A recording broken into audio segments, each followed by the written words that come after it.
Assalamualaikum Kak. Selamat siang. Silakan.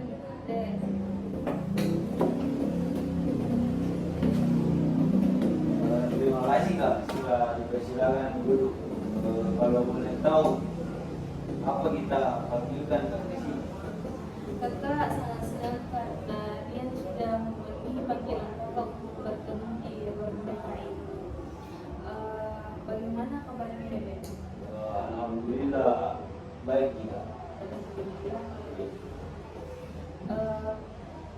Tadi sebelum ke sini Rian belajar apa? Kebetulan tadi yang kosong Kak karena guruku ada kegiatan lainnya di luar sekolah. Tapi di waktu-waktu yang kosongku itu diisi dengan membaca buku Kak. Masya Allah. Alhamdulillah kalau begitu ya, berarti Rian memanfaatkan jam kosongnya, itu. Jadi kesibukan akhir-akhir ini, kesibukan Rian akhir-akhir ini apa saja? Kesibukannya itu Kak, selain di sekolah, kesibukannya di rumah itu biasa saya berolahraga Kak, sama terus saya sering latihan gitar. Rian ini pintar bermain gitar ya? Belum Kak, untuk saat ini masih belajar. Oke. Setelah membahas kesibukan Rian tadi, sebelumnya ditahu jika kenapa dipanggil dalam BK? Saya juga tidak tahu ini Kak. Tidak tahu ya. Kenapa dipanggil dalam BK? Karena kemarin kakak sempat bagikan AKPD dan hasil dari AKPD-nya ditemukan bahwa kita itu mengalami permasalahan mengenai kesulitan dalam mengendalikan emosi. Dan kemarin sudah juga dilakukan wawancara, makanya kakak panggil Ki untuk ditahu lebih lanjut mengenai masyarakat. Oh iya Kak, betul sekali karena yang saya rasakan akhir-akhir ini memang susah Kak untuk mengendalikan emosi. Baik, kalau begitu kakak sangat senang kakak sangat senang dia bisa memahami. Jadi tujuan kita bertemu hari ini yaitu agar kita bisa mencari solusi yang tepat agar dia ini bisa lebih mudah dalam mengendalikan emosi. Oh iya, alhamdulillah Kak kalau begitu karena saya akhir-akhir ini sulit sekali Kak atasi sendiri. Alhamdulillah kita kalau nanti kasih solusi sama saya sangat mungkin bisa terbantu Kak. Oke, baik. Jadi hari ini kita akan melakukan sesi konseling. Apakah sebelumnya pernah melakukan sesi konseling individu? Sisi konseling individu. Iya. Belum pernah Kak. Kebetulan ini first time saya lakukan konseling ini individu. Karena ini pertama kali kita melakukan sesi konseling, maka terlebih dahulu kakak akan menjelaskan mengenai sesi konseling individu. Sesi konseling ini bertujuan membantu memahami diri orang lain, mengendalikan tangan yang mungkin kita hadapi dan mencari solusi bersama. Nah, di sini kakak berharap bisa jadi ruang yang kakak bisa menjadi ruang yang mendukung untuk dia. Iya Kak, dan begitu saya sangat berterima kasih Kak karena kita mau memberikan solusi kepada saya juga kayaknya bisa terbuka tentang masalah ini. Selain itu ada beberapa prinsip yang menjadi dasar dalam proses konseling. Yang pertama, prinsip kerahasiaan atau asas kerahasiaan, di mana apa yang kita bicarakan di sini hanya kita aja yang berdua yang tahu. Terus yang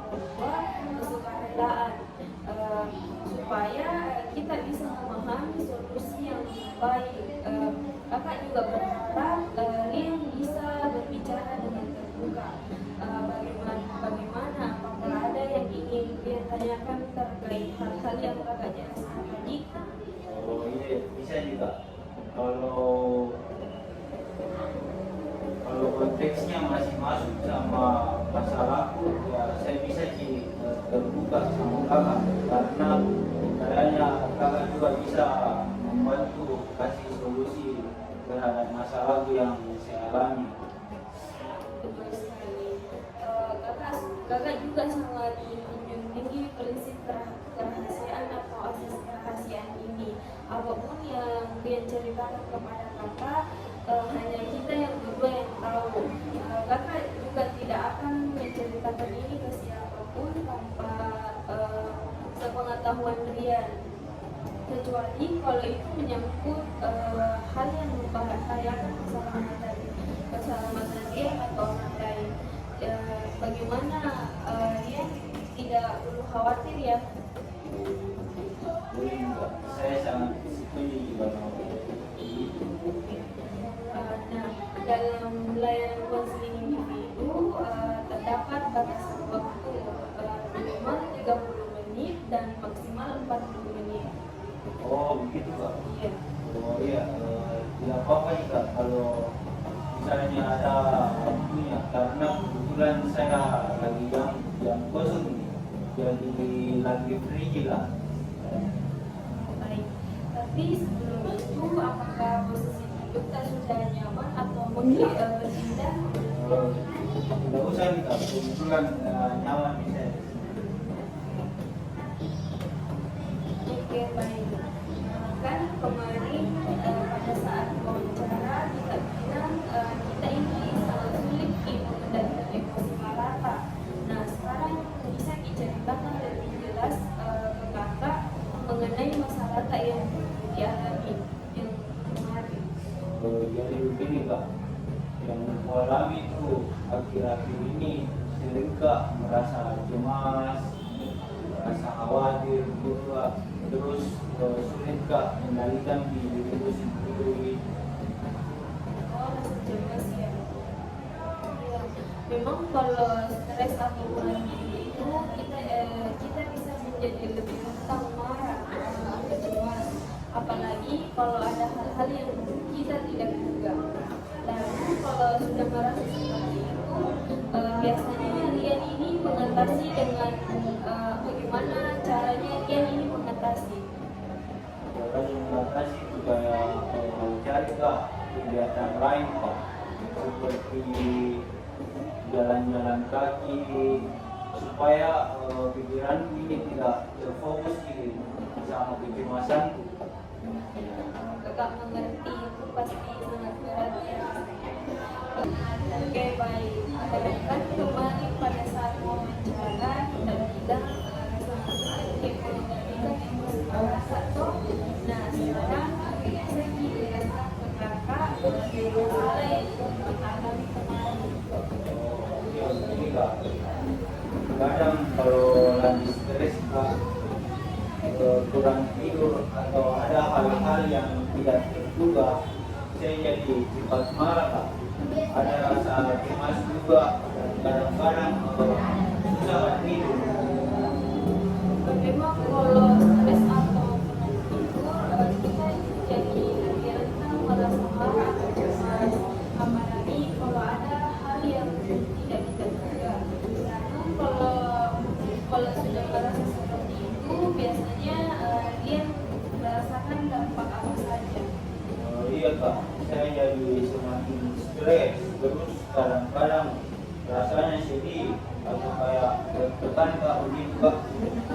Ada juga orang-orang di sekitar yang tidak jadi perasaan, tidak mengerti perasaan saya, jadi saya merasa kayak salah memahami. Oke, kakak mengerti itu pasti berat rasanya. Kadang memang kita harus mendeteksi dari orang sekitar seperti usaha mereka menenangkan atau kebingungan mereka. Justru bisa membuat perasaan kita semakin tidak nyaman. Nah, selama ini ada cara-cara tertentu yang bisa dicoba untuk menenangkan diri. Biasanya saya itu Kak coba cari kegiatan baru seperti kayak jalan-jalan di luar keluar, dan kayak biasa juga saya coba dengan meditasi supaya diri ini bisa lebih tenang lagi. Ya, menarik. Kita bisa mencoba beberapa teknik seperti pernapasan dalam dan mencari tempat menenang. Itu langkah-langkah yang bagus meskipun masih kadang muncul tindakan impulsif. Nah, apakah kalian ini juga merasakan beberapa perbedaan dalam situasi tertentu? Misalnya, apakah lebih sulit mengendalikan emosi saat menghadapi atau menghadapi tugas, atau ada konflik yang lain? Iya kak. Iya kak, biasanya di situasi akademis atau saat ada konflik dengan teman atau keluarga, kadang lingkungan yang penuh tekanan juga bisa bikin makin sulit mengendalikan emosi. Betul sekali. Lingkungan yang penuh tekanan memang bisa memperburuk keadaan. Di sisi lain, adanya dukungan dari orang terdekat biasanya bisa membantu ya. Apakah kalian pernah mendapatkan dukungan seperti itu? Iya kak, kadang keluarga atau teman sempat ada yang dukung kalau saya lagi berada di situasi yang cemas atau stres. Dukungan sosial memang sangat penting untuk mengelola emosi. Selain itu, pernah kita mencoba berbicara dengan BK atau mencari bantuan profesional untuk mendapatkan teknik relaksasi atau cara pandang yang baru. Iya kak, pernah. Kebetulan saya kemarin sempat pernah bicara dengan guru BK dan mereka kasih saran tentang teknik relaksasi, juga tentang bagaimana mengubah pola pikir yang juga memicu emosi-emosi negatif yang kadang datang secara tiba-tiba. Bagus sekali. Itu adalah langkah awal yang sangat positif. Kalau boleh tahu, teknik apa saja yang bisa lakukan oleh BK untuk membantu kalian mengelola emosi? Kemarin itu kak, mereka menyarankan pola tidur yang baik, olahraga dan meditasi. Katanya juga penting untuk menjaga kesadaran diri dan dukungan dari sosial. Itu saran yang sangat bagus. Dengan menjaga pola tidur, berolahraga, dan melakukan meditasi, kalian bisa menjadi lebih sadar akan perasaan dan lebih tenang dalam menghadapi situasi sulit. Bagaimana menurut kalian? Apakah diri coba lebih banyak teknik seperti ini bersama-sama di sini? Sangat mau kak, karena saya tertarik untuk belajar lebih banyak biar bisa lebih baik dan bisa lagi lebih tenang dalam mengendalikan emosi. Baik, mari kita mulai dengan teknik pernapasan dalam dulu ya. Teknik ini bisa sangat membantu saat kalian merasa cemas atau coba sekarang tarik nafas dalam dulu, menarik hidung, tahan sebentar, lalu hembuskan perlahan melalui mulut. Nah, bagaimana rasanya? Rasanya jadi lebih tenang kak, seperti beban jadi lebih berkurang. Bagus. Teknik pernapasan ini memang efektif untuk menenangkan tubuh dan pikiran. Selain itu, dia juga bisa mencoba memperhatikan teknik ini. Memperhatikan teknik ini saat emosinya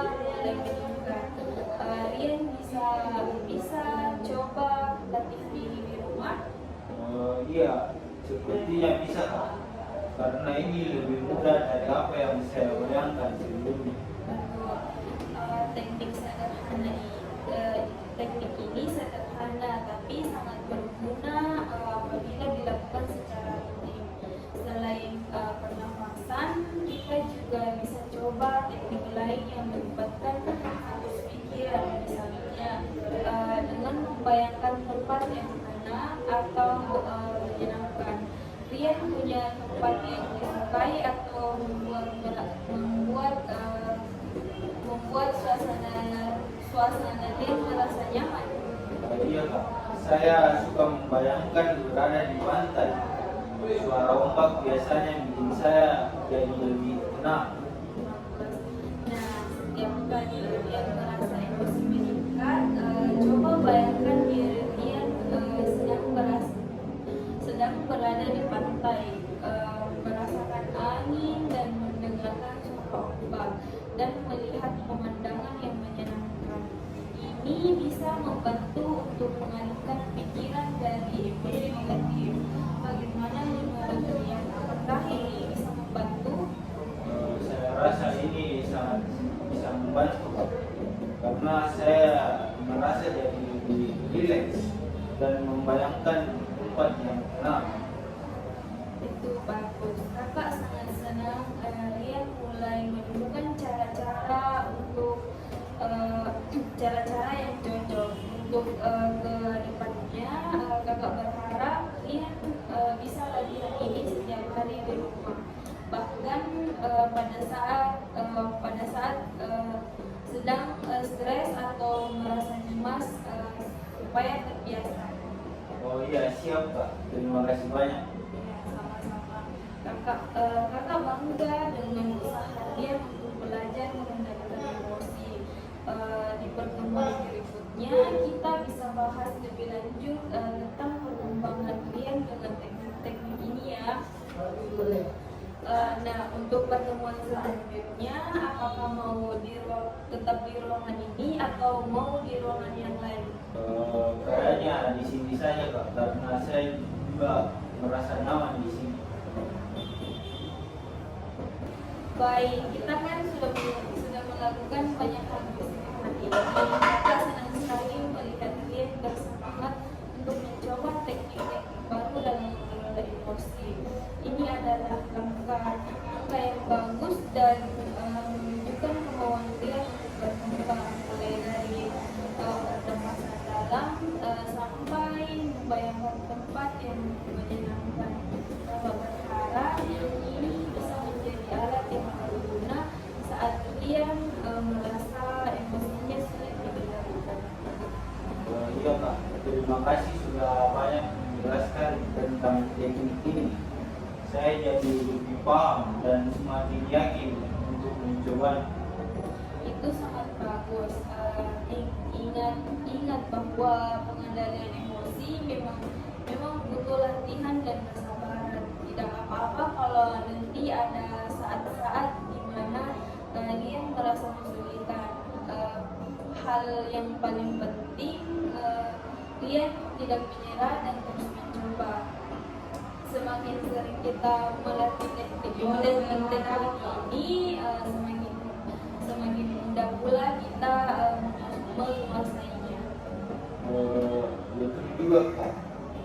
Saya nanti akan mencoba setiap hari supaya jadi lebih terbiasa.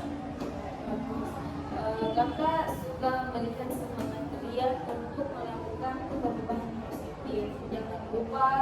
Jangan lupa selain teknik relaksasi, menjaga keseimbangan hidup seperti tidur yang cukup dan berolahraga bisa membantu stabilitas emosi. Semua kebiasaan kecil ini kalau dilakukan secara konsisten akan berdampak besar dalam membantu Rian merasa lebih tenang dan siap menghadapi tekanan. Betul Kak, saya merasa jadi termotivasi untuk menjaga pola tidur dan mulai lebih rutin lagi berolahraga. Terima kasih atas semua masukan dan dukungannya. Kakak nggak hanya memberikan bantuan, tapi usaha dan keberhasilan ini adalah hasil dari kemauan Rian sendiri. Kakak bangga dan yakin bahwa Rian bisa menjadi pribadi yang lebih kuat dan stabil secara emosional. Jika di kemudian hari ada situasi yang membuat Rian merasa sulit mengontrol emosi, ingatlah bahwa ada teknik-teknik ini yang bisa membantu, dan ingat juga kalau dukungan emosi, dukungan sosial bisa dari teman atau keluarga sangat penting. Jangan ragu untuk bercerita kepada orang-orang yang Rian percayai. Iya kak, rasanya saya jadi lebih percaya diri menghadapi situasi yang penuh tekanan. Dan saya tahu ada orang-orang di sekitar saya yang bisa mendukung. Itu sangat penting. Ingat selalu bahwa tidak perlu menghadapi semuanya sendiri. Di luar sesi ini, Rian selalu bisa menghubungi kakak jika ingin berbicara atau butuh masukan tambahan. Kakak ada di sini untuk membantu. Kita bisa lanjut di pertemuan berikutnya untuk melihat perkembangan dari teknik-teknik yang sudah kita bahas ini. Baik kak, saya akan terus mencoba latihan dan terima kasih atas semua bantuannya sebelumnya. Sama-sama. Kakak sangat senang sekali melihat semangatmu. Kakak yakin kita bisa bekerja sama untuk membantu Rian menjadi lebih baik dalam mengelola emosi. Sampai ketemu di sesi berikutnya, dan semoga hari-hari kedepannya lebih tenang dan penuh dengan hal-hal positif untuk Rian tetap semangat ya. Oke kak, terima kasih lagi dan sampai bertemu di sesi berikutnya. Assalamualaikum. Waalaikumsalam. Sampai bertemu lagi dan jaga kesehatan ya. Ya baik kak.